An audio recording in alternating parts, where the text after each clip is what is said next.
សូមផ្ដាំទៅប្រុសនៅ3ចំណុចទី1គឺកុំឲ្យមានស្រីរឿងតែអត់មានស្រីមួយជីវិតល្អមែនទែនទី2គឺរកចំណូលបានច្រើនយើងគឺជាអ្នកដែលគ្រប់គ្រងគ្រួសារគ្រប់គ្រងដល់គ្រួសារយើងជាអ្នករកចំណូលហើយទី3ទៀតនោះគឺការដែលយើងស្រឡាញ់គ្រួសាររបស់យើងចំណាយពេលជាមួយនឹងគ្រួសាររបស់យើង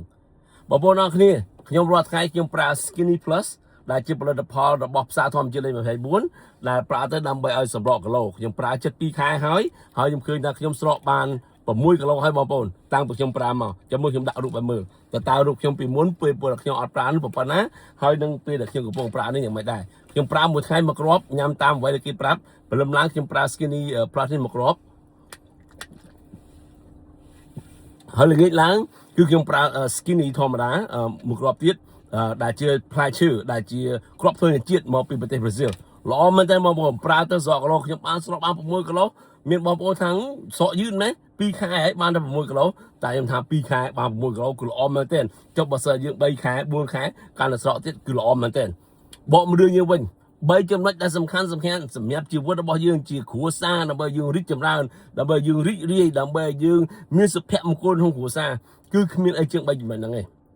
ទី1ឲ្យតែស្មោះមួយទៅមួយឲ្យតែនៅជាមួយគ្រួសារយើងឲ្យតែអត់ដូចតែមានស្រីគឺជីវិតយើងល្អមែនតើមែនទេបងប្អូនលុយក៏យើងនៅសល់សេចក្តីសុខក្នុងគ្រួសាររបស់យើងក៏មានទំនាក់ទំនងជាមួយប្រពន្ធរបស់យើងក៏ល្អការទុកចិត្តគ្នានោះក៏ល្អមែនតើគ្មានអីចឹងទៀតរឿងអីផ្សេងទៀតដោះស្រាយបានក៏ប៉ុន្តែគឺឲ្យរឿងមានស្រីដល់មកបើសិនយើងក៏មានស្រី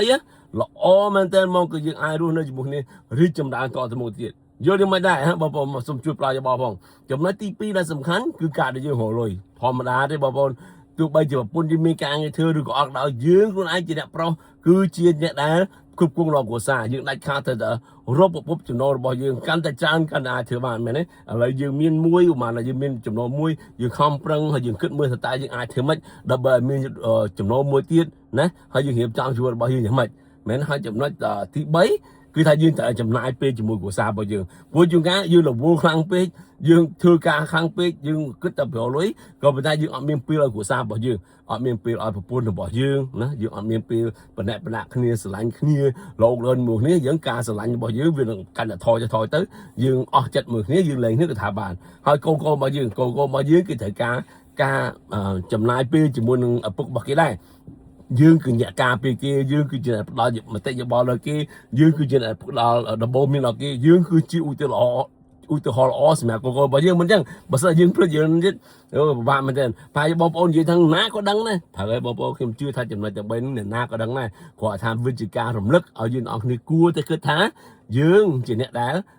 សំខាន់នៅក្នុងគ្រួសារយើងមិនដែរចំពោះអ្វីខ្ញុំបាននិយាយតែបងប្អូនសូមជួយ share នៅវីដេអូនេះផងដើម្បីអ្នកដទៃបានដឹងដែរតើចំណុច3សំខាន់នោះគឺយ៉ាងម៉េចបន្តមកទៀតបងប្អូនបើអត់តបាន follow page របស់ខ្ញុំទេសូម follow ម្នាក់មួយផងអរគុណច្រើនដែលបានតាមដានយើងនឹងជួបគ្នានៅវគ្គក្រោយទៀតបាយបាយ